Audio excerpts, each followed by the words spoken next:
There is a whole world of cinema waiting to be discovered. You just have to overcome that 1-inch barrier known as subtitles. This is that 1-inch barrier podcast dedicated to cinema from all around the world.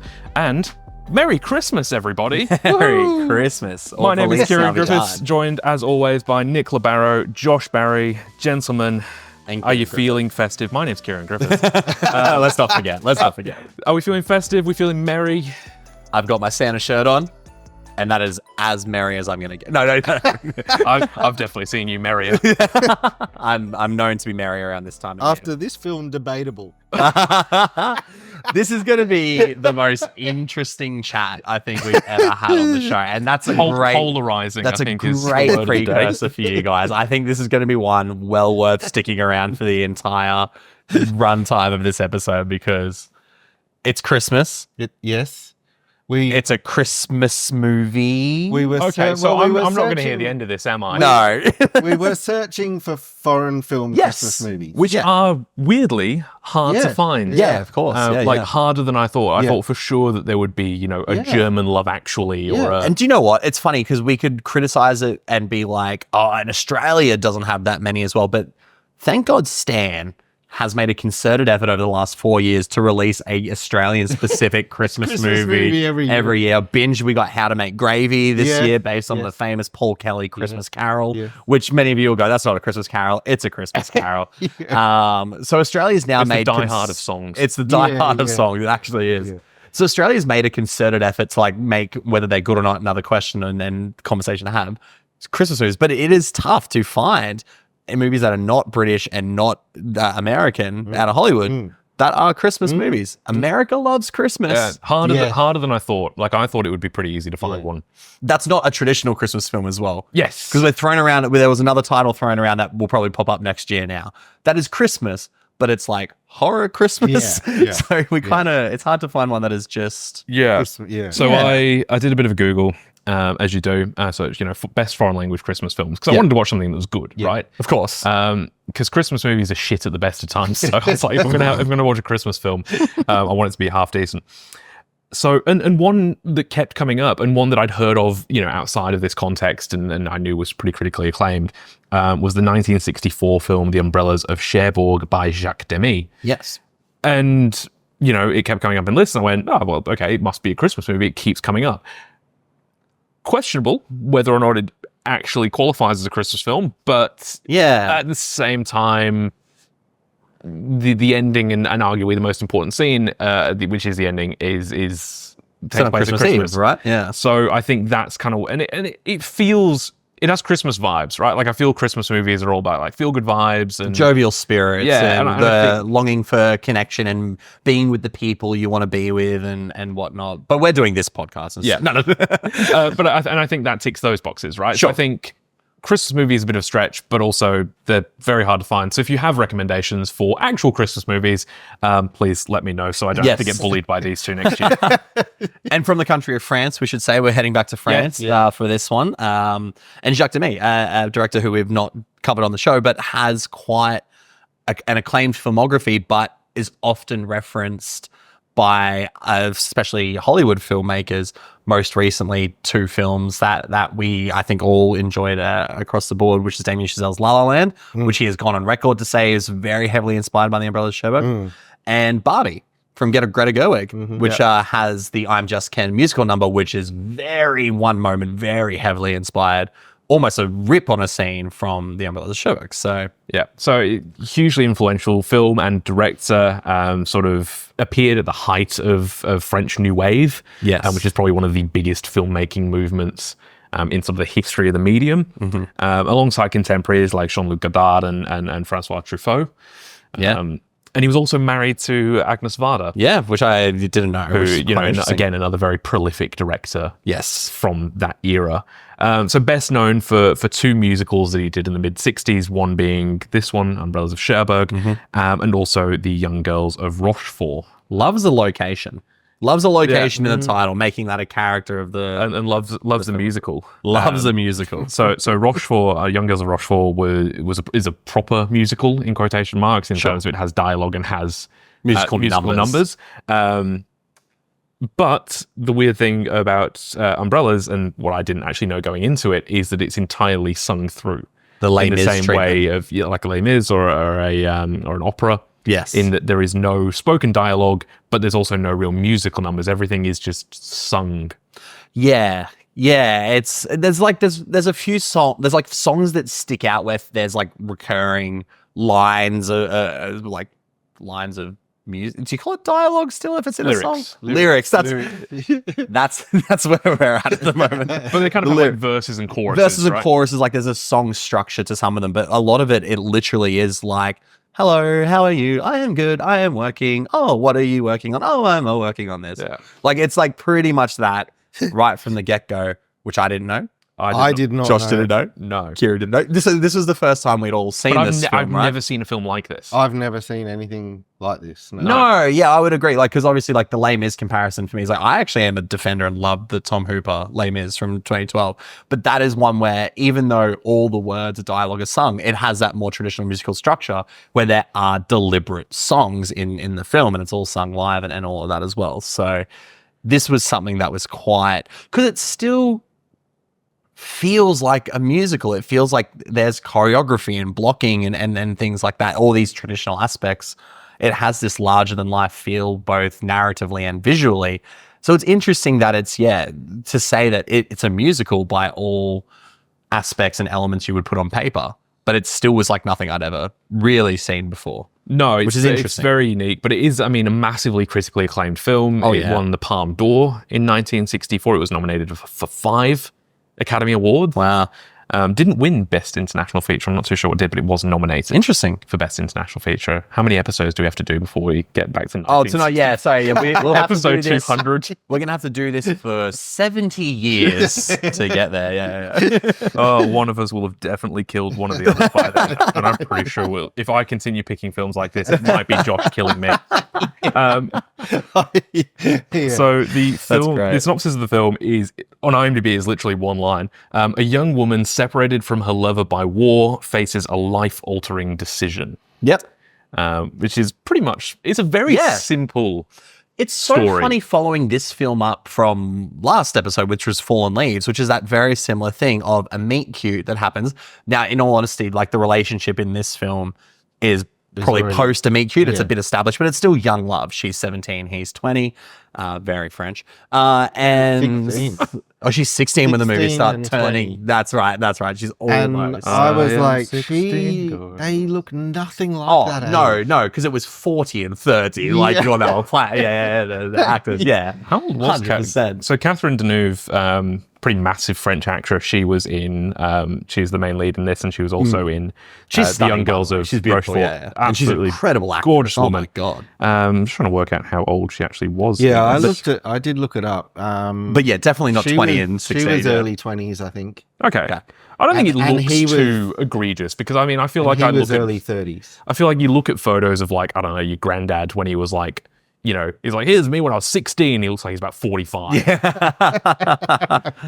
They didn't have skincare routines back then. Everyone just looks grizzled. But yeah, it's. I think it's funny following up from Fallen Leaves and this idea that it is just two young people, well, not necessarily young, but two people who are quite in love. But this almost follows all those same tracks. But one is the deadpan look at it all, and one of this really jumps into the ideas of how beautiful love is, and like the feeling, almost that visual aesthetic personification of what love feels like, and then what it's like when that's potentially taken away from you, and how that does affect the world you see around it. We made a joke on the Fallen Leaves one, is that any other movie that is about love, that when someone feels that connection for the first time, it becomes The Wizard of Oz. It goes Technicolor. This is a movie that is that. It is that Technicolor movie, that visual personification of what love feels like. Yeah. Oh, God. I mean, we talked about Wes phenomenal. Anderson on the last episode. And I'm going to bring him up again on this one, because I feel like, again, those like really bright pastel colors. Yep. But look at something. The costumes and the set design and things like that definitely, lends itself And then that immediate comparison and the inspiration from Umbrellas to La La Land. You look at La La Land is so heavily I'd forgotten inspired. you'd said that, and then as soon as I switched it on, pretty much the first scene, I was like, "Oh, this was that movie like you can that see Giselle's it talking away. about." Absolutely, yeah. It's just that those colors and how color affects the way you see the world and feel about the world emotionally. So like this is kind of it's a beautiful film. Just the way it uses these bright colors, the costumes, every building and every room in every building has like different colored wallpaper. So within the same building, it'd be so pink walls intentional. and then green walls, and you know, she'll be wearing these bright pink outfits, and he's got, you know, like a blue jumpsuit on. It's like it's all very. Like it pops off the screen. And you wonder immediately, like, why does she specifically work in a store that only sells umbrellas? That does not seem like a viably financially lucrative business option. However, it plays brilliantly into the aesthetic of the film. I was like, I'm so glad you work in umbrellas. So, yeah, true. Fair enough, actually. Yeah. Cherbourg's the wet capital of the world. But I just got all these beautiful pastel umbrellas, which then leads to like these iconic things that I've seen clips of before. The opening credits are great. Oh, God, it's fantastic. When the opening credits started, I was like, oh, Wicked, this looks awesome. No, Wicked's a different film. This looks really cool. Yeah. And then they started singing. Someone opened their mouth. And I said... Actually, I think that was a review of this podcast, wasn't it? Yeah, it looked really good, and then someone opened their mouth. Yeah. And we lost 1 million listeners. And I said... Potential listeners Kieran instantly. a message saying, please Tell me this isn't all sung. Because after 15 minutes of them not stopping singing... You're like, surely we're going to get the And reprieve. Kieran's response was, well, I could tell you that, but I would be lying. I was like, oh. Which is funny that none of us knew that, considering how acclaimed this film is, considering it is this inspiration for one of our collective, probably like favorite movies from a favorite director in Damien Chazelle. We had no idea. No, I knew it was a musical. I knew that much. Yes. I did, but I assumed it would be what you think of when you think of a musical. Yeah, that there's dialogue, and then every 15 minutes someone breaks out into song and dance. You know, like a Singing in the Rain, like a La La Land. Yeah. I mean, I just saw Wicked the other week. Like, you know, that sort of musical. But like I said, because I've not seen Les Mis. No, I haven't either. So I love it, but a lot of people don't like it. Yeah. I've just seen that clip of Anne Hathaway screaming. I actually won her an Oscar. That's all you got to do, apparently. Shave your head and scream. Well done. But I'd never seen a musical that was entirely sung through. Yeah. But I think it definitely adds to the, you know, whether or not you personally like it, that's, you know, personal preference. But I think it adds to that fantastical, whimsical element to it. Like everything sort of exists in this heightened world. And I think when we're seeing everything through kind of the eyes of our two lead characters in Guy and Genevieve, you know, these two young lovers, everything should be heightened. I love the dramatic. French pronunciations. Guy and Genevieve. I was like, wow. I was like, when we get onto the show, like we're going to be saying Guy and Genevieve, which is the Australian way of saying it. Guy. But yeah, I was like, Genevieve. So you're saying, like, if someone feels happy, they might be walking down the street having a little song to themselves. 500 Days of Summer Style, where he's like, I think. Sorry, Spider-Man 3 was probably a better example. Actually, that's a way better example. That's exactly like that. It's Tobey Maguire. That is peak cinema. I think that's actually a really good comparison. The scene in 500 Days of Summer where Joseph Gordon-Levitt's walking down the street. The expectation versus suddenly, reality. Everyone's singing and dancing along with it. Works great in that. Yeah. But for an entire film, I don't get it. Because it's not all, the whole film's not all about, like there's some down moments, And because I think without going spoiling too much, least favorite genre. Yeah, if someone says, you know, what genres do you like? I'm like, all except musicals. I struggle with them. Because to me it's this really unreal. It's not. I people don't know what just it break is. out into song. People that are just breaking out into song, and then there's this fully choreographed number, and this is meant to be just in the street. And I actually did really like La La Land. Yeah. I thought that was really well done, the way they did that. But yeah, I don't know if it's a realism thing but it can't just be that. But yeah, musicals are my least favorite. Yeah. See, I get that because I would say they're interested to see what you think of Better Man, by the way, the Robbie Williams. The trailer looked horrendous. It's one of my favorite movies of the year. So is that a musical then? Okay, I was just expecting. It's in the same way Rocket Man is. I saw the trailer and switched it off after about. Wow. So maybe you won't like, but it's Robbie though. I know. I was interested. Robbie is a monkey. But then I saw your and Pete's review and stuff. I'm like, well, what? How did this? Because it's a monkey doing cocaine. That's why. It's fantastic. Okay. Anyway, that's my review of Batman. Do you think they actually wanted to make that film with him as a monkey, or do you think they just spent way too much money on the technology for the Planet of the Apes? And they've been looking trying to shoehorn it into everything they are. They've been looking for other projects to do it. Yeah. Like, we invested way too much on the monkey technology. Where else can we use this? Everyone's monkeys. Anyway. Musicals. I'm similar. Like I can give musicals probably a bit more time a day. I have a partner who is obsessed with musicals. She loves them. Yeah. I actually struggle more with the stage show aspect.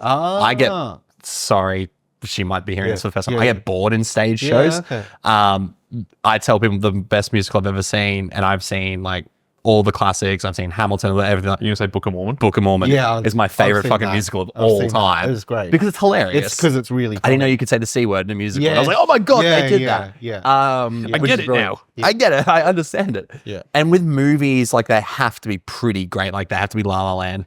I like Les Mis because I was kind of actually like sucking into the story of that as well. I think I saw you gave a really strong review of Wicked. I gave it 4 because I was kind of like, I was kind of actually really enraptured into the. But see, the musical numbers in Wicked were like the okay parts for me. Okay. I actually thought the movie was like quite funny. And quite, wasn't at all what I was expecting. Yeah. So it's one of those things where it has to probably have more than just the music in it. You can't just be dining out on the fact that you're a musical. 100%. And I would say as well that I'm not someone who particularly enjoys musicals, but I think of most of the musicals I've seen, I go, I actually like that. Wicked, I thought was all right. Stage productions I've seen, like Hamilton's fucking incredible. Mm-hmm. Can I say really fun, like really quick? I first saw Hamilton on Disney Plus, probably like most of us did, and I loved it. And I saw it on stage show, and I was like, I can't wait to leave. I was so fucking bored during the stage show. Yeah, I saw it in London when I was over there, and that was incredible. And that was the first time I'd seen it. So I was like, if I want to see it on stage for the first time. I saw The Lion King in London, and I was like, I love The Lion King. It's so interesting, hey, but like the recorded version of Hamilton, I didn't enjoy that much. Interesting. But that's also because I think Lin-Manuel Miranda is the worst part of everything. Maybe I'm a screen baby though. I was like, I need the blue light. I'm like, I love it. It's really funny, like to tangent on Hamilton. It's so funny watching the recorded version, and you've just got these amazing vocals from everyone else. Wow, but you don't rate Lin. He can't sing for shit. Oh, interesting. I don't think he's terrible. Okay, but he's better than me, right? Like he's better than 90% of us. Sure. Hit him against everyone else in a musical. You got a pretty all-star cast in that. With writing Hamilton, it's incredible. I think his direction for Tick Tick Boom is amazing. I love that. I love that. Even In the Heights, which I wasn't a massive fan of, I think there's still some great moments of that. But I think the guy I saw in London who played Hamilton was fantastic. Incredible. Okay. So it was big shoes to fill. I think Lin-Manuel Miranda knows that he's probably the worst member of the cast in whatever he does. Jonathan Groff in that. He's funny. He's very funny. Yeah. But yeah, musicals. All right. So let me raise you this with like singing through a whole musical.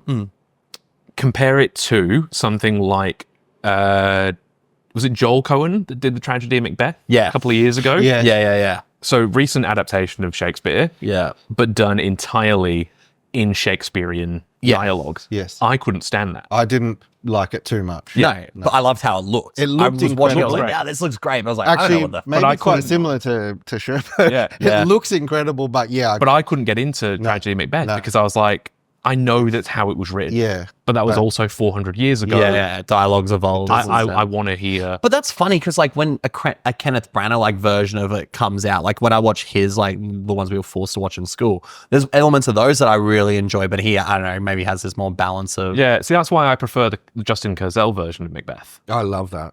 See, I'm the same as like I loved how it looked, but I thought it was boring. But yeah, right. I also love Justin Cazale movies. So I think my issue with Tragedy Macbeth is I don't know, Denzel in the last 20 years just plays Denzel in everything.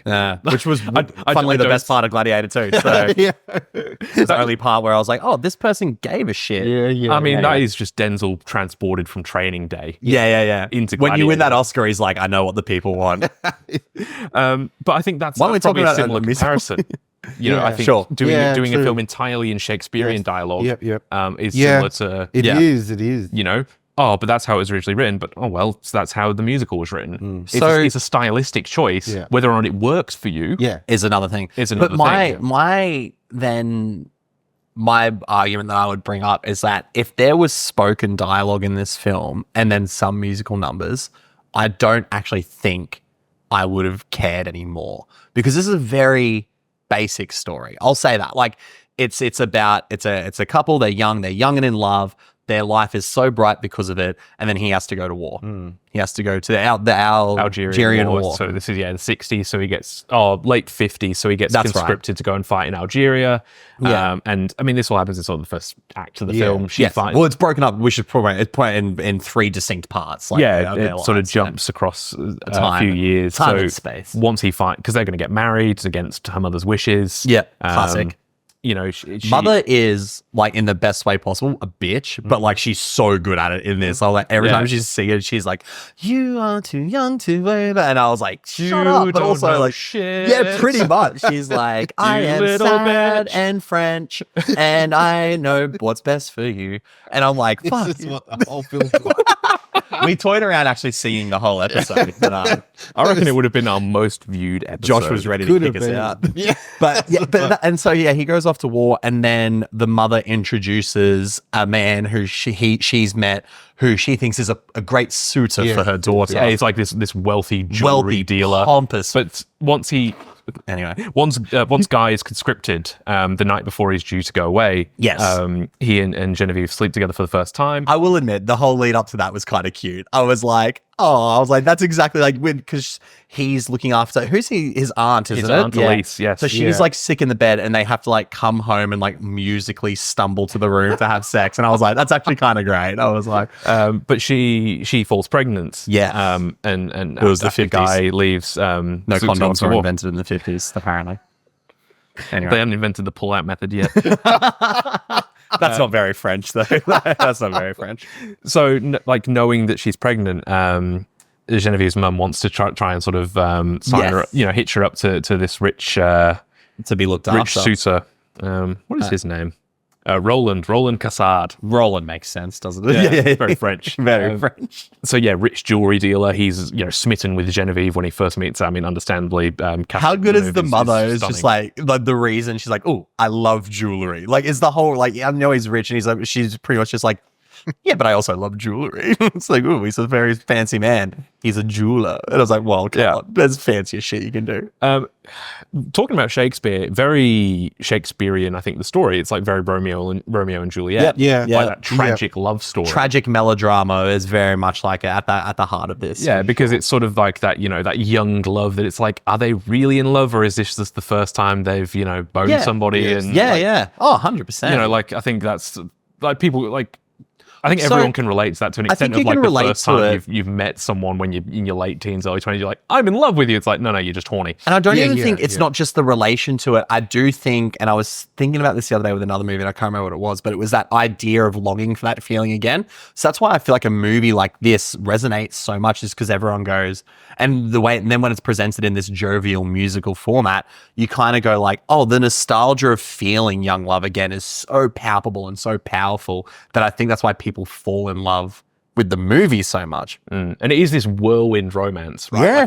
They're young, they're in love, like you get swept up in it, and they're full throttle ahead. We're going to get married. Doesn't matter that we've known each other for not that long and we're still young. And then you've also got the character Madeline, who is Guy's Aunt Elise, as Nick said, unwell, and she's got a woman looking after, which is Madeline. And Madeline is sort of secretly in love with Guy as well. Yes. So you have like this doomed love It's a square also. It's a love when square, they have to, separate due to the war, and Madeleine's in love with Guy. So and she's then upset Roland that is trying to court Genevieve. So yeah, you've got these sort of intersecting love stories. Yeah. And it's sort of like do you marry for love? Do you marry for safety? Is this real love, or is this just like, like this infantile love? So I think that, and then it's told like gave me over that Shakespeare 7 years or something, right? Like it is a simple story, but it's told, I think, really, really well in a way that it feels very universal. Yes, I would agree. Yeah, I think so. Because then that brings me to my point: is that it is this relatable, universal love story. Is it less impactful if it's not sung the entire time? If you were to watch this and have like 2 or 3 music, because it's only a 90-minute movie as well. Yeah. I will admit, probably you felt the same way. Probably felt like 2.5 hours at some points to me. There's no urgency in this film. You are left in a lot of scenes where I was like, I get the idea, but also you kind of got to finish this song for the rhythm. So I'm like, all right, we'll just sit here and wait for Roland to keep singing about how he's a jeweler or something. And my thought was like, if I was just watching the same aesthetic, this same beautiful cinematography and the set design and everything, if they were just talking right now, would I be more engaged or would I give less of a shit? And I actually didn't know. So I'm curious to know if that ever popped into I would have been way more engaged. Interesting. Very good. Interesting. I mean, to me, it sound the way we're saying. Sure. It's this different film because it's all sung. Yeah. So that's its little, like, that's its gimmick, right? Gimmick. Yeah. Interesting. To me. So yeah, no, fair, no. But there's so many open questions to what you're saying, because it depends how good the acting was, how, if it was just spoken. Yes. Yeah. Maybe they forced them to sing. They're like, oh shit. Well, we need to change all this. It's funny you say that. Oh because no. almost all of the voices were dubbed. What? Really? Yep. I had no idea. I thought the majority of the voices were awful. Imagine how bad the real actors sounded. Now I'm wondering. Yeah. Because I'm like, wow, they've got these actors that just can't sing. And what's they're the telling story them to behind sing that? this whole script. Pretty much the Demy loved the actors for the role visually, but they weren't trained singers. Wow. So I would pretty much all of the main cast. I would so like kill Guy, to hear that original. Genevieve, Madeleine, Roland. They're all lip syncing. Wow. Which, I mean, incredible to do it so convincingly in the 60s. I'll admit, I didn't pick up on the fact that they were lip syncing, especially when you look at something like a contemporary in The Good, the Bad, and the Ugly, which is haven't seen. Or No, I haven't. Yeah. I'm very aware of obvious that it's an Italian film that has then been because Sergio Leone loved wide shots and stuff, and back in those days you couldn't capture audio that well on a wide shot, because how do you boom a wide shot, right? So he was just like, screw it, we'll just get the shots we want and then we'll get them to dub it. Okay. And it's right. Okay. But they do a really good job of it. That's incredible.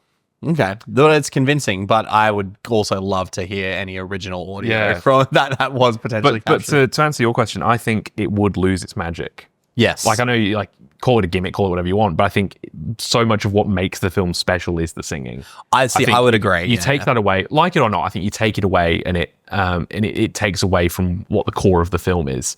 I wouldn't begrudge anyone for not liking it. Like, I don't think, you're wrong for disliking that element of it. If you don't vibe with it, you don't vibe with it, in the same way that some people don't like westerns or musicals or horror. But I think so much of what makes this film special is that it is entirely sung through, and I think that adds to that magical sort of fantastical element of it.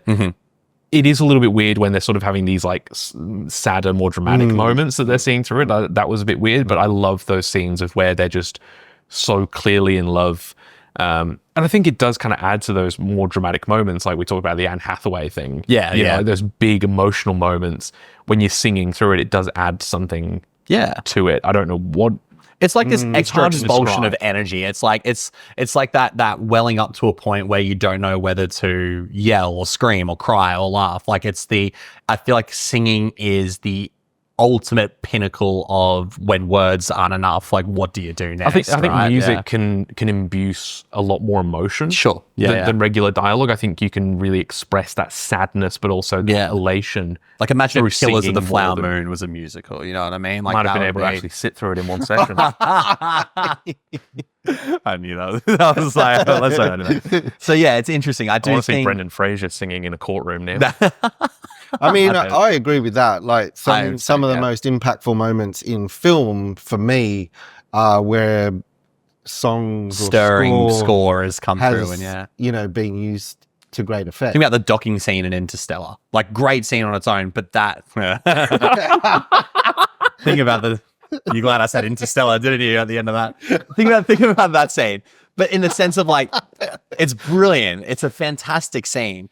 But without the score, without Hans out there just absolutely spitting fire with his fingers, like there's an element of it that you kind of go like, oh, this heightens, like it's and soundtrack as well. Like, you think about the scene in Perks Being a Wallflower, when they're driving through the tunnel, listening to David Bowie's Heroes. That is amazing. You take that away, goosebumps, like you make it not the right song. That's right. Music can elevate a film so much. That's not a hot take or anything. No. But I'm on board with that. Yeah, but when it comes to this, I just don't.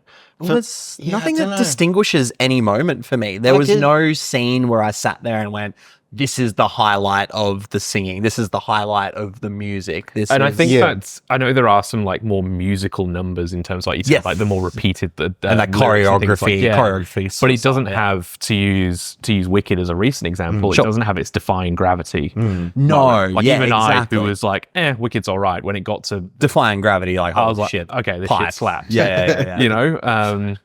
So you do have those big moments, whereas because it's all sung through, I never felt like there was it was almost like there was supposed to be a welling up of emotion, and I never got to let it out at any point. I just felt like I actually did feel like this whole movie I was just kind of simmering through it. And while there were times where I sat there and went, oh, that's a great visual, like the use of the umbrellas, like in that the iconic scene is truly incredible. And I love, there's like a shot at the beginning where the movie kind of starts and the open sign or the garage sign comes on. And that kind of to me was like insinuating, and this is where our story begins. And I like that sort of inviting you into the movie element. So there's like visual stuff that I thought was great. But then just aside from these like little bumps in the road, I just felt like the whole movie, I was kind of like, yeah, the music was one tone for me. Yes. For sure. And I think that's tough when there's a movie with, and this is arguably that is another thing that's maybe not the movie's fault, when there's something with such critical acclaim that people talk. On Letterboxd, I think this is like a 4.2 on Letterboxd. People who I follow have given it 5 stars, multiple watches, calling it like one of the most influential films on cinema. And I sat there and I was like, thank fuck we have La La Land. Like, that's kind of how I felt. I was like, well, if this movie is the reason we have La La Land, which I think is kind of like a 5-star musical, then I'm all right with that. You know what I mean? Like, but we talked about that before on the show. Absolutely. Of like the awkwardness of not engaging with a critically acclaimed or popular film. 100%. Like I watched Moonlight a few years back, which won Best Picture. Everyone raves about it. I was like, it's okay. You know, you watch classic things. Like I could have easily seen one of us coming out of Stalker. Going, that was boring as shit. You know, we talked about Agnes Varda before, who was married to Jacques Demy, and you look at like from Cleo from 5 to 7, which is 2 hours of a woman just going about her day, and then people are like, this is the best movie ever made. I think that's and it's a taste thing. It's just absolutely a taste thing for sure. Like, you know, but there is definitely this extra level of expectation that comes from watching a critically acclaimed film. And I think there is. If you watch something that everyone's giving 4.5, 5 stars to, for sure, and you watch it and you go, I didn't like that. You don't go, what was wrong with the film? No, you go, what's wrong with me? Yeah, for sure. Like, if I give myself 3 out of 5 for that. Actually, me watching the film is about a 3 out of 5. As an audience. That's not the film. I'm rating myself watching this. That's a good idea. I'm going to do that later. But like because I was worried about that part, but now I know what I'm going to do. But I'll start frantically Googling. Like, I do the same. why is this film considered so great? Yes. What is wrong with me? There must be something I'm missing or not understanding. Yeah. And then WebMD tells me I have cancer or something for not liking the Umbrellas of Cherbourg. That's a symptom for butt cancer. I'm like, oh no, god damn it. It's actually the first result. Yeah, that's it. They're like, what's wrong with me if I don't like the Umbrellas of Cherbourg? It's like, you're a psychopath and will probably kill someone. I was like, oh no, god damn it. But and I think people fall into the trap as well of going, there's this massively acclaimed film. Yes. Oh, I have to give it 5 stars. For sure. Even if I didn't like it, if I give it less, then people are going to think I'm my dumb. cinephile card revoked, my letterbox account is cancelled. Yes. And I'm not saying that there are films that people have convinced themselves that they're like, but I think there's definitely an element of people wanting to like a film more than they actually do like it, because they think that it ruins their movie street cred if they don't like it. I get it. When I gave Godzilla and Kong 3.5 stars, which is the highest review it's ever received on Letterboxd. It might be. And they didn't cancel my account. I knew I was okay. So you can let those inhibitions go, guys. It's all good. Yeah, that's right. It's a great movie. Yeah. But there's been plenty of films. It's the Umbrella of Cherbourg. It's all just 4.5, 5. So you go in with your little 3.5. Yeah. And you're like, but that's just how to give it anything more, and I'd be doing myself a disservice. That's right, 100%. And I like that on the show we've never felt the need to try and appease one another by going, oh well, I actually fucking hated it, but I guess I'll give it a 3.5 because I don't want to seem. There's things like High Tension that I gave a 2. You gave it what, 3.5, 4. I think we gave it like 3. I think maybe 3.5. Yeah. But it's not like we're like, oh, well, I don't want to offend Josh's pig. It's like, I just fucking hate it. And you're like, I get it. Oh, no, you guys made that very clear with Mandibles. Don't you fucking give me that. I liked Mandibles. That's we gave it the best score. I thought it was actually pretty good. Fuck, why did I do this to myself? Oh, man, the French, they love it. If we're going to agree on any part of this film, it is how good it is on a technical level. Oh, absolutely. We talked about the colors, the costumes, the set, the cinematography, the camera movement is beautiful. I love that there's all of these long takes. So they'll be in a room, they'll be conversing or singing to one another, and it goes for sort of 3 or 4 minutes, but the camera's always moving. It doesn't cut back and forth. The camera feels so alive, and I love that, especially for a film in the 60s, to have the camera sort of just constantly roaming around. You get these like these dolly shots as well. There's one scene where Genevieve and Guy are literally floating through the air. It's very Spike Lee. So, I was trying to think. Malcolm X. He did use it all in all of his movies, I think. Yeah, Black Klansman. There's an Inside Man's the iconic one with Denzel going through the... So they do that. That's obviously where Spike probably got it from. Yeah, it'd be interesting, actually. This dolly shot as they're walking down the street, but they're just sort of levitating. It's that magic of that first love. And that's what I mean, that magical realism. But it is a gorgeous looking film, and I definitely think, we talked about La La Land and we talked about Barbie. And I think, Wes Anderson's probably another one who drew a lot of inspiration visually. From this film and its color palette. I mean, that's probably the one thing for the film that's really going for it for me, in the sense of that, and I love getting swept up in a good romance as well, but then there's even elements of the second part of the story where it becomes a bit more about what is Genevieve going to do? When is Guy returning from the war? There's obviously letters that are involved and whatnot. Well, that's it. The film is about her decision, right? Yes. Really the crux of the film is that, she's pregnant. She doesn't know if Guy's going to come back from the war, let alone when he's going to come back. And she's got this proposition from a wealthy man who wants to marry her despite the fact that she's currently pregnant from another guy. Hey, not another guy though. No. Another guy. So that really is the crux of the movie, right? Yes, yeah, for sure. But I think the performance, I really enjoy the performances. Like, singing aside, I think they have a wonderful chemistry. I think I enjoyed the emotion of their performances. And I think everyone plays their roles really well. Like you said, the mum is a bitch, but she's good at it. She's good at it. Yeah. Roland is a smarmy prick. He's good at it. He's good at it. Yeah. And I think I do buy their sort of, like starry-eyed young love that this puppy love that they have for each other. Yeah. Should we talk about the very brief Christmas element? Merry Christmas first and foremost. You might be thinking you're on the wrong why have they not talked about Christmas? Because we haven't mentioned Christmas at all yet. But the third part of the film, which is the last sort of 15-ish minutes of the movie. So why? Why Christmas? So again, I want to point out that when I did Google, this film came up on a lot of lists. Yeah, no. And I felt like a dick. My criticism isn't with you at all, because I looked it up as well. Yeah. But my criticism is with Google.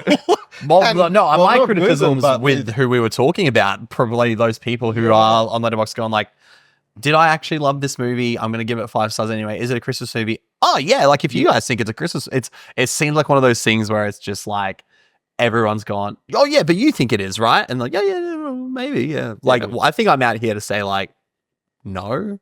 I'm here. Big stretch. Big stretch. A stretch at least. Yeah. I think having one scene that takes place at Christmas does not make it a Christmas movie. I think it has Christmas vibes, like we were talking about. But I think if you were to call this a Christmas movie, is Little Women.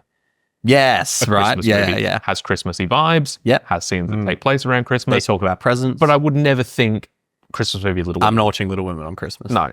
I'm not saying that it has to be Love Actually. I'm not saying that it has to be Christmas with the Cranks. You know, Klaus. I'm like, which is a fucking great Christmas movie. I still haven't seen it actually. Yeah. Have you not seen it? No. Everyone says how great it is. I know. I need to watch it. Klaus is fantastic. Yeah. But I'm not saying it has to be. No, I mean it can be Die Hard.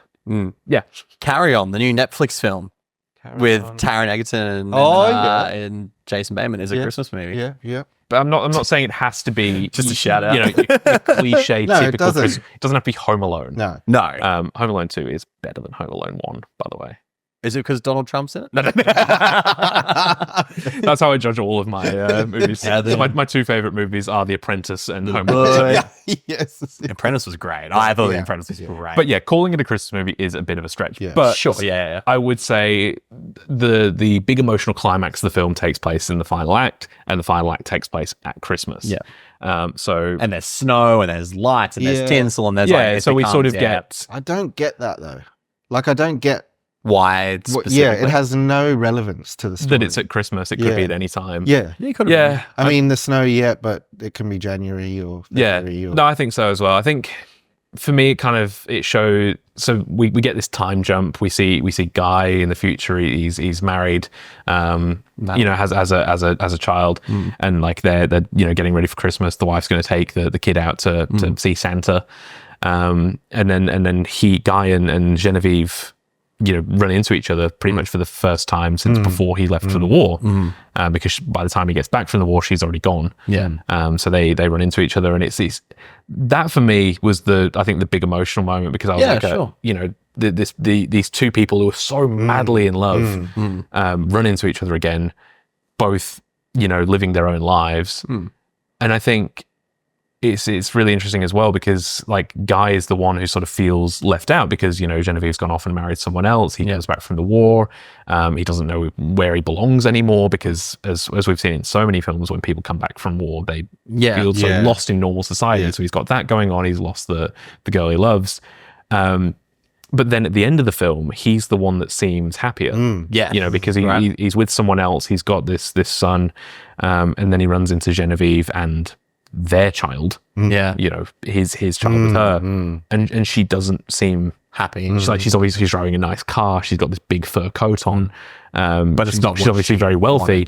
But she looks miserable, and they just sort of exchange this dialogue and these looks of sort of going, imagine what life would have been like together, how it might have been different. But it's this role reversal, of both of them sort of ending up out of circumstance rather than out of love. But one of them being sort of more happy about it than when you think about the end of La La Land, like how impactful that is to that similar sentiment. I don't think La La Land exists without Umbrellas of Cherbourg. Oh God, no! I would agree, 100%. Not just from a stylistic perspective. No, but that story, it's literally his Umbrellas of Cherbourg. Yeah, absolutely. And as you said, if nothing else, if we got La La Land because of this, then I'm okay with that. Yeah, doesn't matter how much you dislike this film. I think that's a good enough reason for it to exist. 5 stars. That's right. 10 million stars. But Christmas movie stretch, for sure. It is not. No. But as I said, we had a hard time actually finding foreign Christmas movies. And this one came up in a lot of lists. Well, and the internet says it is. Yeah. And the internet is never wrong about anything. I do believe everything I see on the internet. Actually, that's very, very true. Yeah. So, it's a tough one to think about an elevator pitch for, because I'm like, my drawback is just always like, it's obviously influenced so many of the movies and elements of the movies we love now, especially in more contemporary cinema. So like, there's that. If you want to see what the foundation of a lot of those films were, then that's probably it for me. But I don't have any more kind of things. Yeah, I think if I was to try and sell it, I would say it is a beautiful love story of like this young love, but also this sort of tragic story of doomed love. Yeah. I think it's really sort of whimsical and fantastical and musical. It's a beautiful film to look at. And I think if you want something that's sort of this really escapist, romantic drama, then I think that's the film you're going to like. Sure. And be able to deal with no singing the whole way through. Dialogue, just singing. Yeah. From pretty average voiced. Yeah, dubbed voices, as we found out. Yeah. Wow, that's blown me Dear away. God. So, yeah. Josh, do you want to get us started with star rating? Yeah, I'd love for you to start. I'm going to have to star rate myself. Yeah. What mood was I in? I can't do this sort of film. Yeah. Wow. Like, if you ask me to watch this again, there'd have to be a lot of money involved. Wow. Is this the worst film or your least favorite film we've watched on the show? Oh, wow. Without a doubt. Without a doubt. Wow. Yeah. That's incredible. We joked off air that this is me getting back at Josh for making me watch High Tension. Yeah. That's funny. But to be fair, I didn't actually know that you disliked musicals. So, yeah, I'd have probably not picked a musical if I'd known that. No, but I mean, there's some that shit. It's the show, isn't it? Sure. Yeah. But as it started and it was all singing, I'm like, this is going to be tough, and it was tough, and it was extremely. Was it tough for you? Do you think? No, surprisingly no. And I say that as someone again who doesn't love musicals. I think I just kind of accepted it in the same way that I accepted with Fallen Leaves. Yeah. Okay, this is really deadpan. Yeah. But that's what they're going for. And I went, okay, they're going to sing the whole way through. Yeah. And I think in the same way that when you're watching any foreign language film, 20 minutes in, you forget that it's in a foreign language. Yeah, sure. Your brain just switches. Yeah. Like you do it with black and white films as well. Yes, you do. Like I was thinking about, again, another Christmas movie, The Apartment. Yeah. Billy Wilder. And I was like, is that in black and white? And it is. But your brain just for sure. Yeah. dials into whatever's in front of you. That's right. And foreign movies, you just go, oh, was that actually in? Yeah. Yeah, you definitely. was with a good one. Yeah. Was that in English or was that in French? It's like you just forget. And I think with this, I went, okay, they're singing, cool. Yeah. I just accept it. But I totally get why. Yeah. If it doesn't work for you, it really doesn't work. Yeah. Which should reflect on your star rating, which you still haven't given yet. What's Letterboxd going to be ashamed with now? Like, part of me, I feel like I just can't even. Wow. Okay. Because like it's unfair to the movie, or yeah. Because it's like you're saying, you're almost giving yourself a star rating because this is the way I interpreted this film, and it's just not for me. That's why star ratings are arbitrary, but the kids like and the kids want the clicks.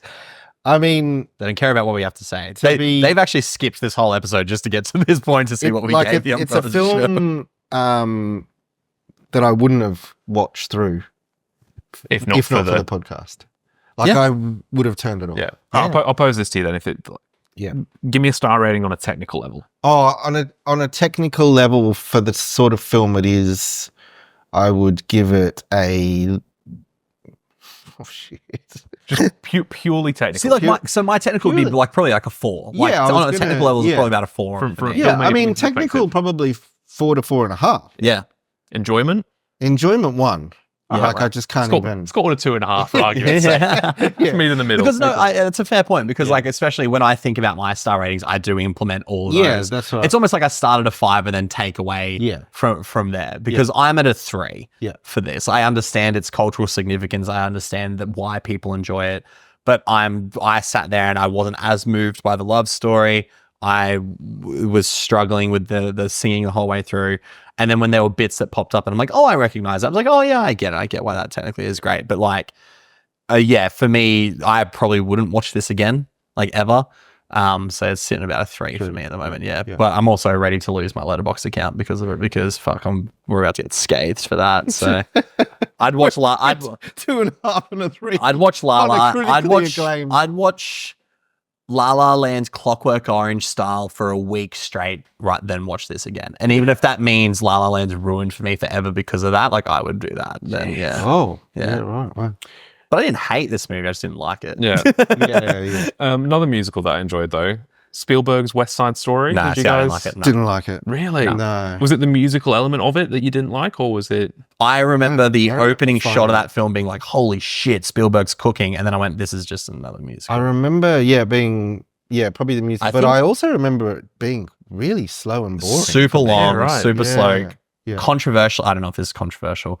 I think Ansel Elgort has the chemistry of a wet mop. I don't think he's a good actor, and I had to watch him that whole time. I was like, fucking hell. Yeah. Because again, musicals aren't ones that I love. Yeah. So I think I liked West Side Story. I thought right. I mean, Mike Faced in that is he's incredible. phenomenal. But I would rather watch Mike in Challenges. Yeah, he was good in that actually. I'm glad that was a bit of a breakout for him. I'm just trying to think of other musicals I've seen. Like I said, Wicked I thought was okay. You've not seen it yet? No, I haven't seen it yet. But Wicked for me was a lot of... Yeah, Wicked for me was a lot of it was the stuff that was happening outside of the music that I actually appreciated more. I thought Ariana Grande was hilarious. I was like, holy shit, I've never seen her this funny. Surprisingly since funny. Nickelodeon, right? And then I just thought, like, I know a lot of people criticizing a lot of the cinematography and lighting. I thought it looked fine. Like, I was like, I wasn't sitting there going, I was going to win the awards for it. But I thought it looked quite good, especially given there was a lot of practical effects. And the fact they built a lot of those sets and stuff, I thought it was quite nice. And it's fun. It's jovial. It has a whole lot of energy. Far too long. God, it did not need to be 2.5 hours long. But not for part one. Not for a part one, That's anyway. pretty egregious. But I guess going back in time, I would happily watch Mary Poppins. Yeah. Sound of Music. I've never seen it. I love The Sound of Music. Which I do is love one Sound of thing Music. that, Susie, but again, a movie that I've never seen. Sound of Music has a riveting story. Yeah. And and to be 100% honest, I don't remember a lot of Sound of Music for the music. I actually think it's just a great film, right? So, it's interesting. I think Umbrellas of Cherbourg is very much a okay story wrapped in an aesthetic that people adore. And it's one of those things where it's like, I think just the gift wrapping is better than the present, I guess you could say, right? That's a pretty good assessment. Yeah, that's very good. That's what you come here for, guys. It's beautiful wrapping paper, but maybe not much. But at the end of the day, you got Socks and Jocks again. It's good, but it's not exactly what you want. That's how I know I'm approaching 30. I'm actually excited by the prospect of not having to buy Socks and Jocks myself. And some links Shit's Africa. Expensive. Yeah. So 2.5, 3. I'm gonna go 4. Wow. And you know what? I get it. I had a really, I think it's a really sweet film. I think it's beautiful. I think the influence of it is incredible. And I think it holds up really well for a 60-year-old film.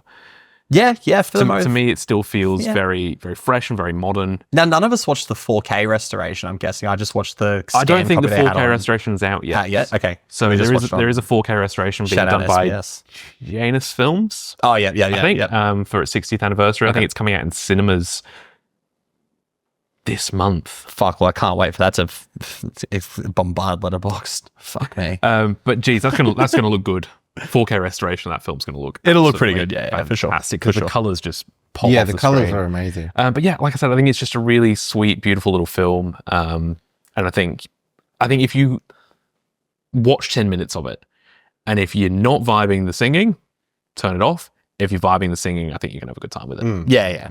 I think you're gonna know pretty quickly whether or not it's for you. In the same way with what we talked about with Fallen Leaves, whether you embrace that dryness. Yeah, that's right. Yeah. Because I can see that having similar effect with some people. Yeah. If they can't get past that style of acting. In the same way that some people just cannot stand British comedy. Yeah, right. Yeah. Because it's often very, very dry and very, very sarcastic and very cringy. Yeah. If you don't vibe that, Yeah. If you don't like The Office, you're not going to like that's right. The In-Betweeners. That's right. You're not going to like Peep Show and things like that. Yeah. So I think watch 10 minutes of it, and if you don't vibe it, save yourself 80 minutes of pain. Yeah. And if you do vibe it, get around it. Add it to your Christmas rotation. Come on. I was about to say you've only got about 2. Well, no, when this comes out, you've got a few days. You've hopefully already chosen. Yeah, that's it. It might be a good after Christmas movie, like the Christmas hangover, sprinkling of Christmas at the end in there. While it's a late November one. While we're on the topic of actual Christmas movies, sure. What's your favorite Christmas movie? Elf. That's far. a terrible choice. No, it's the best choice. It's a 5-star Christmas film. It's either that or Love Actually. Love both of them. Don't care what people think about them. They make me feel. Yeah. I actually don't mind Love Actually. I love Love Actually. I think it's. But I've only loved it this year. I watched it this year, and I've always liked it.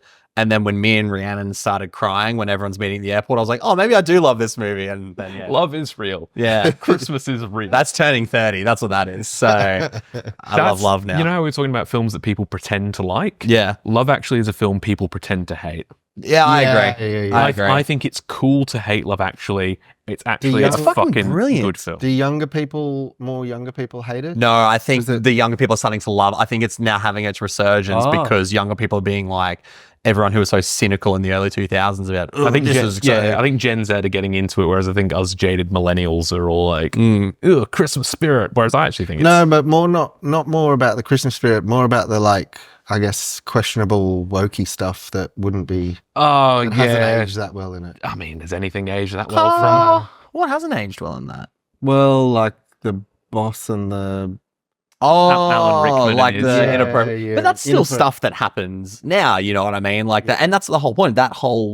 He is scolded for that in the film, you know what I mean? Like he's the bad guy for that. That's the thing, you know? Yeah. Well, I mean, we're about to get a fucking Nicole Kidman award-worthy performance from a movie that's the exact same thing. So, what's your favorite little sub-story in Love Actually? Who's your favorite? Oh, Liam Neeson and his son, and what's his face? Liam Neeson storyline. Yeah. Love it because him running after her at the airport is fucking perfect. But I think also knowing Liam Neeson filmed that not long after his real life wife had passed away has that sort of hanging. I would watch a whole film about Bill Nye. Bill Nye, but also Liam Neeson. Yeah. Oh yeah. I love Bill Nye and his relationship with his manager. Yes. But it's only like a tiny bit of the film. But I love the.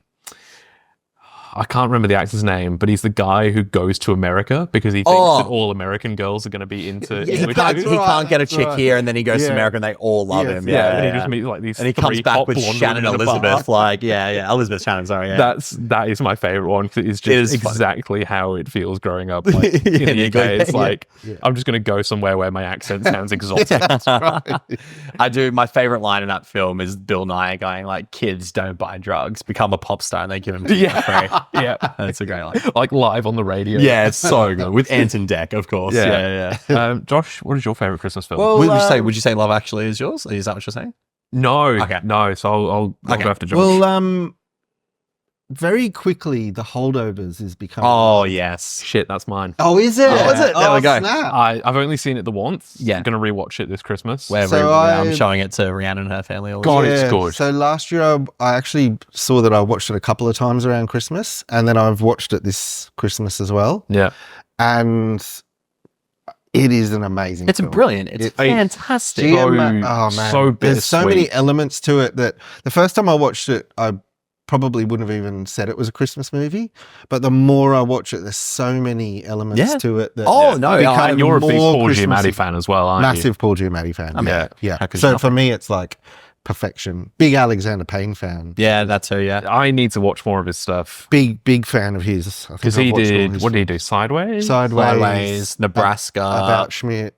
Yeah, which is very underrated. Very underrated About Schmidt. Yeah. But yeah, the Descendants. Yes, so that's probably my least favorite out of his. Interesting. It's still great. Yeah, it is. And Bow Bridges of all the bridges. Classic ones. Yeah, I've never been a huge one of like just watching. Yeah, I would watch Elf most years. Elf, I love Elf. Yeah, I can't do Will Ferrell. No, you don't. Yeah. Oh, Muppet Christmas Carol might be one of. Never seen it. Muppet Christmas Carol might be the best thing the Muppets have ever done. I'm going to be watching, a friend of mine in the UK's favourite one is The Family Man with Nick Cage. Oh. So I'm going to watch that this year. Yeah, okay. Yeah. All right. No, I don't think I've ever seen it, actually. Nick Cage, Tia Leone. Love it. Okay. He's like a billionaire Nick Cage guy Christmas who gets film. put into a life where he wouldn't have become that, but would have been with her. And okay. Yeah, I'm going to give that a watch. Just to pick something different. Longlegs was set on Christmas, near Christmas as well. Longlegs is more of a Christmas film than Umbrellas of Cherbourg. I think he goes and visits her when it's near. There's snow and yeah, Christmas. Yeah, he looks like Santa. Let me in, child. I want to give you presents. Is that you singing, or is that that's Cherbourg. Sing it all. Longlegs, but a musical where it's all sung. Longlegs is Santa. Oh, wow. Jesus. Oh, okay. Just to pick something different to the holdovers, I'm going to say Klaus. Okay, I need to watch this. It's very good. Phenomenal. Yeah. And I think it's a great film. Not that any of us have kids, but I think it's a great film that you can watch with like kids and adults. Sure. I think you get something out of it as an adult. I think it's beautiful, gorgeously animated, great story, very funny. If there's one Christmas film you should watch this year, I would say that would be it. Okay. Yeah. And then as far as if you haven't seen it, as far as classics go, like I said, I've not watched a huge number. We're going to go and see It's a Wonderful Life at the cinema. Yeah. And they're playing that, I think, on the 23rd of December. Yeah. Oh, yeah, nice. At my local cinema, so we're going to go watch that. That'd be great to see at the cinema. Yeah, Jimmy Stewart. Yeah. It's a beautiful film. So I'm really, really keen for that one. Yeah. Just because it's a Christmas episode, so we can go a bit wild with it. You can do what you want. What is a film that you would think would be great sung through, and what is a film that you think would be hilarious to be sung through? Like the musical version of like in that sense. Oh, Longlegs. Just talk about Longlegs being sung through. Longlegs musical. So what did you say? Something that you think would be hilarious? And something you actually think would actually be good. Because we've all seen The Simpsons, right? So I'm thinking like Troy McClure, Planet of the Apes, the musical. I hate every ape I see. They can talk. He can sing. Yeah. Dr. Sayers.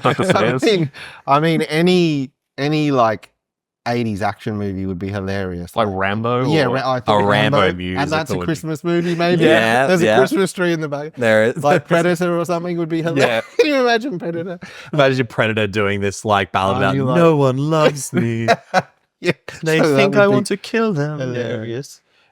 Shit, I have no idea. Like one that would actually be great is a tough one because you kind of go, what movie would be made better with music? That's the tough part. You know what I mean? Like I don't yeah, I don't know. Do you have ones? No, I think it's a lot easier to. Maybe that's a great question for them watching. Would be hilarious. Yeah, sung through. Like I'm thinking something like Train Spotting. Yeah. Yeah. Just like this musical heroine odyssey. Would be quite good. But yeah, it's a film that would actually be like improved, or at least be different, but in a good way. To be sung through. Like I think, like Little Miss Sunshine. Or like 500 Days of Summer, like something that's kind of like that kind of vibe. Yeah. Like I think obviously romance and comedy kind of lends itself well together. Yeah. Too like action's not going to produce great results. No. Yeah, how many action musicals are there? Do you like?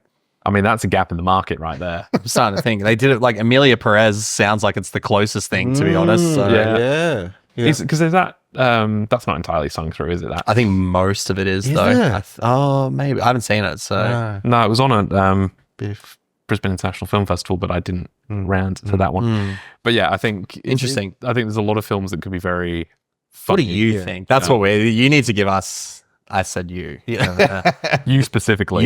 You know who you are. Yeah, what would be? Let us know. What movie would be made better with a bit of extra music and maybe an umbrella or two?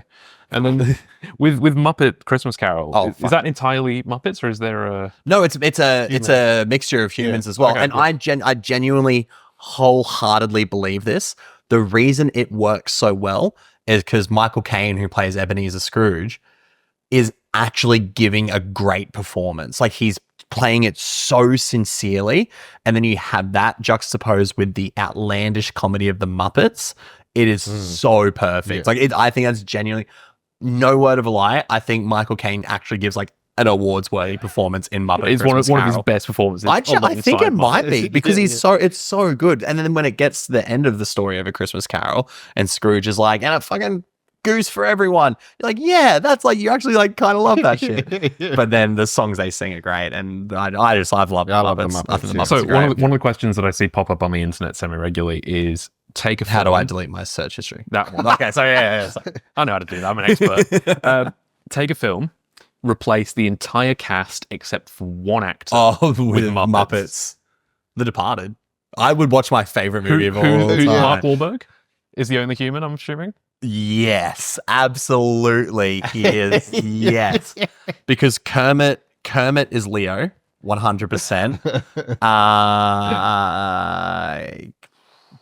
Like Miss Piggy's Vera Farmiga, 100% is the therapist. Who's Matt Damon? Yeah, Gonzo's gonna play Matt Damon. Like absolutely, and then we're gonna get the Ray Winstone character is going to be both the two critics who sit in the that'll be Ray Winstone, and we'll get someone else in there. Yeah, so yeah, I think The Departed is Muppets, and then it's Mark Wahlberg just saying the F word to them. One of the Muppets comes up and goes, "Who are you? I'm the guy who does his job. You must be the other guy." You want to be a fucking cop, Kermit? You think you'd be a good fucking cop? You're a shit fucking cop. Maybe not. Maybe fuck yourself. Fuck you, Kermit. Josh, and it's Kermit going like, I'm not a fucking cop.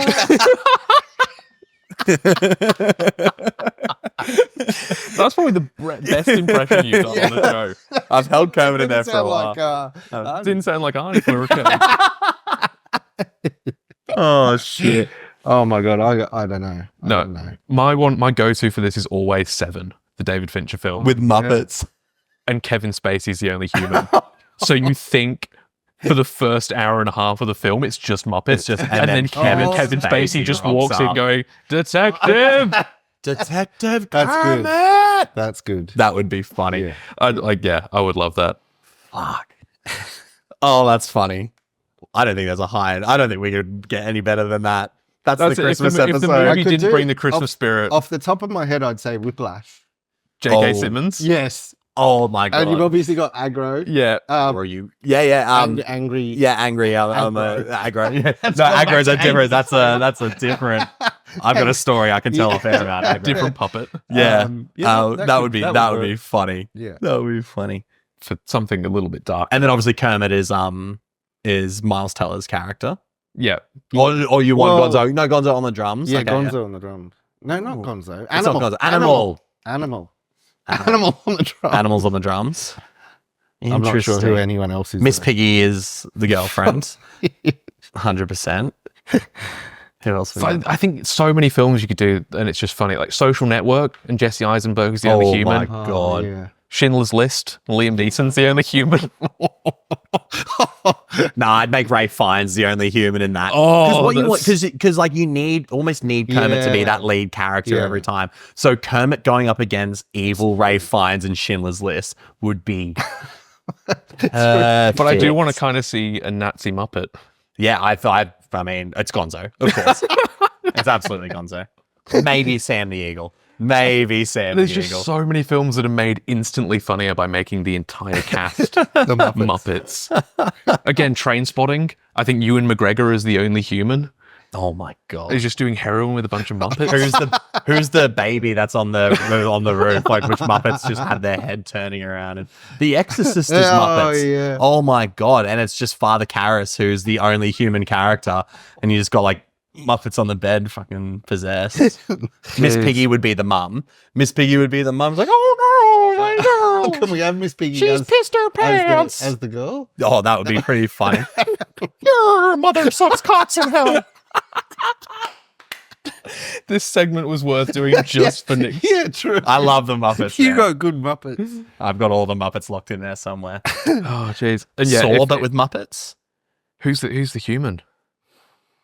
Still Jigsaw, like we'll still keep the man as Jigsaw, but we're just putting them in all the different Saw games would be hilarious. Just watching Kermit try and cut his leg off at the end instead of blood. It's just like fluff and stuff coming out everywhere. Yeah, that'd be pretty good. Is this a Christmas episode? Yeah. What's going on? Well, as I said, if the film didn't bring the Christmas spirit, we are. Yeah. And I'm going to finish with American Psycho. Is Bateman still? Bateman's still Christian Bale. Willem Dafoe. Keep Willem Dafoe. Because I just want to see Willem Dafoe with Muppets. That would be the best. But I want to see Christian Bale go, let's see Kermit's business card.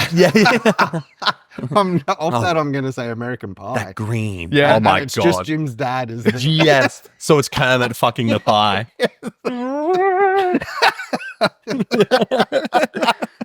Miss Piggy is... Yeah, I fucked the pie.